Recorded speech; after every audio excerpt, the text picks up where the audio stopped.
आज आपण बनवणार आहोत सोयाबीनची भजी। हे सोयाबीन गरम पाण्यामध्ये 20 मिनिटं भिजत ठेवले। आता हे आपण मिक्सरमध्ये बारीक करून घेऊया।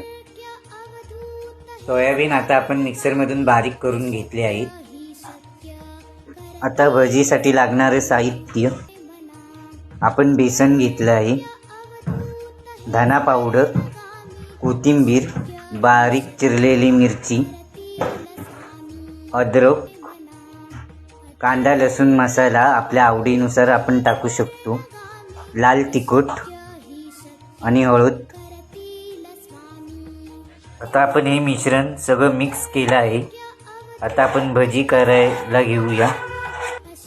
आता आपण कढईमध्ये तेल तापवायला ठेवलं आहे। आपण आता भजी करायला सुरुवात करूया। आता आपण भजी तळायला घेऊया।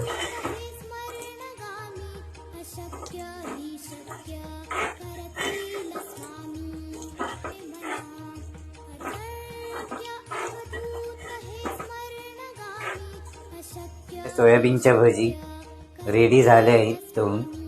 तुम्ही या टोमॅटो सॉस बरोबर आणि हिरव्या चटणी बरोबर ही खाऊ शकता।